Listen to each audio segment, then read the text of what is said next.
Telling you about the selvages, and those are those edges. Sometimes they'll have a really strong, I'm going to show you one that has a really strong white edge. Sometimes if you can see really close, the print doesn't run. Always there are going to be some little holes. I'm going to try and get close enough that you can see them right there, and that's where it fit on the loom. But that's your selvage edge. Okay, so what I do is match up the selvages to each other, kind of give it a shake and make sure it's laying flat. Then I lay my fabric down and I bring up the fold, because it does have its fold from being on the bolt, and I lay it up to the selvage edge. Can you see how this edge is not perfectly straight? But I've got my fold to my selvage edge, and I've got a nice tight layout, and I'm going to lay this on one of the lines on my cutting mat. Has lines on it, so I'm laying this fold on one of the lines, and that will tell me that I'm going to get a straight cut.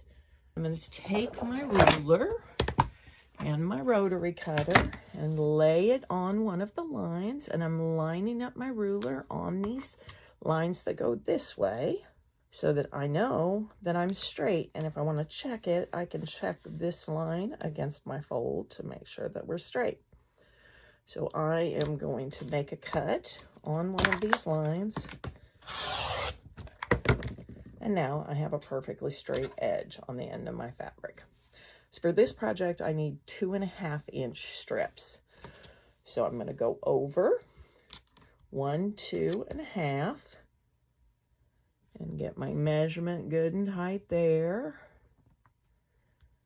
with my ruler, both top and bottom, checking here at the top and here at the bottom to make sure I have got my half mark on the half line, and I make a cut.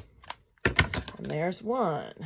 It's really important that you put pressure on your ruler, because when you push against it, you don't want it to go crazy, and then you won't get a straight cut.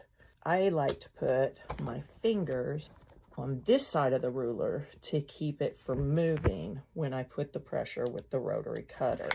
So I've got my rotary cutter, and I've opened my blade, and I'm holding my ruler, and you also need to put a decent amount of pressure on your rotary cutter so you cut through all layers, because there's nothing worse than having one layer stuck and you have to come back with scissors and cut it.